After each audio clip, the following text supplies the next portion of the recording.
is what they call a jailhouse. Meron namatay dyan noon eh. They used to keep dead bodies there. Daming namatay dito. Parang walang basubas, kaya sila nagkakagulo dyan. Sir Ryan Eigenman, buksan ang mga mata. Nalasan ng pandinig. I don't know kung napipick up ng audio ko, pero... Diba, parang may bumubulong sa mga puno pag humahangin eh. Palawakin ang isip. Dahil ang mundo, ano ba balot? Ang misteryo.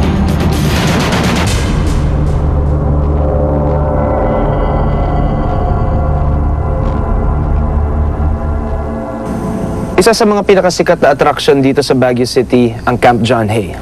Maraming pwedeng gawin rito. Maraming lugar na pwedeng puntahan at marami ring kainan.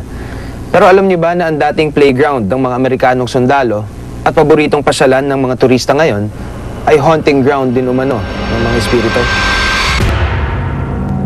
Noong early 1900s, isang grupo ng Amerikanong sundalo napunta rito. Nakita nila, mataas nga yung elevation natin. Parang ang weather natin dito sa Baguio, parang yung sa temperate countries. So, naisip nila, baka mas magandang, imbis na ipadala sa Amerika, dito nila mag-recuperate sa Baguio. So, nagkaroon ng tinatawag na hill station dito.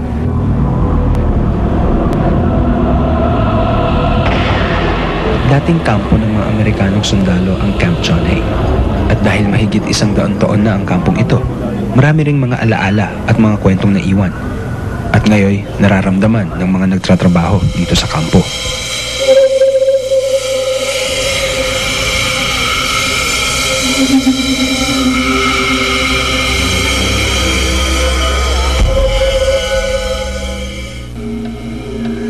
Para kay Zaldi, isa sa di niya malilimutang tagpo sa kanyang pananatili sa Camp John Hay ay naganap sa mismong silid na kanyang tinutuluyan. First 3 months ko kasi, mag-isa lang ako rito sa cottage, nakatira. And wala pa ako masyadong friends, so wala akong makayag na kaibigan.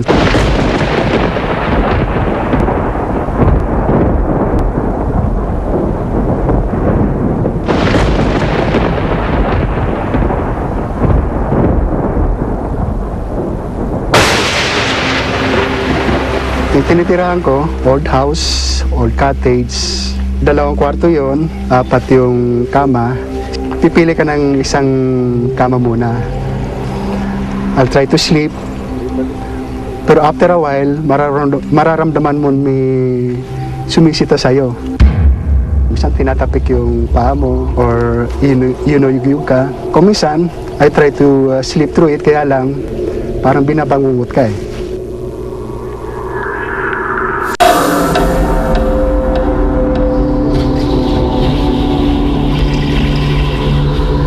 Ginagawa ko, nilipat ako sa kabilang kama.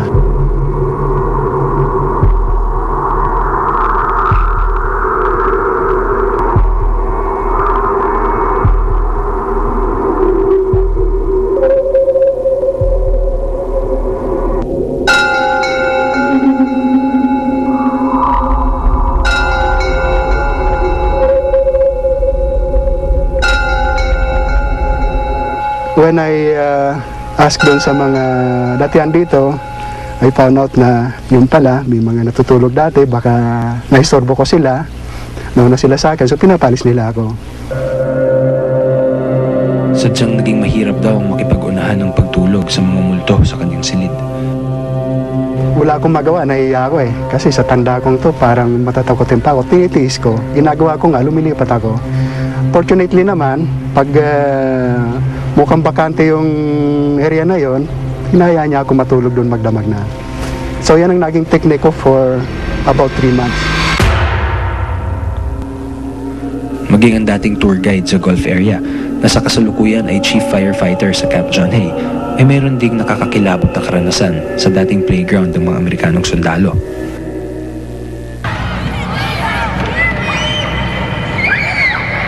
Sa mini-golf, sometimes during the wee hours, 12 o'clock, meron naglalaro dun sa mini-golf. Kasi that is during the American time, still until this time, yung mga mini-golf namin, that is still yung pinaglaruan ng mga civilian.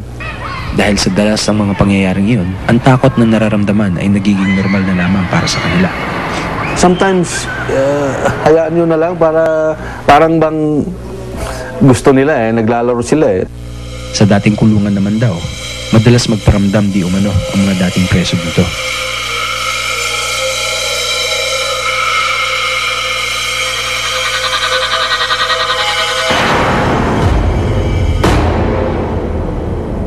There is what they call a jailhouse. Lahat ng mga nagkasala o yung mga meron namatay dyan noon hapon, yung mga doon nila inilalagay.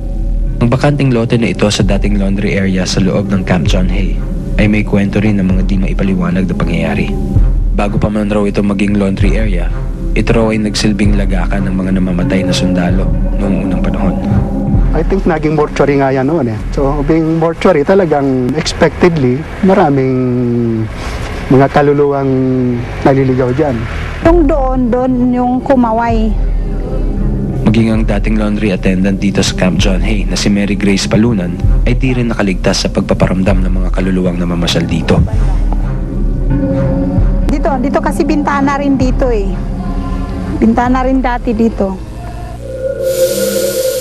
Palagi na namin nakikita nga may nakadamit ng puti, black, ganun.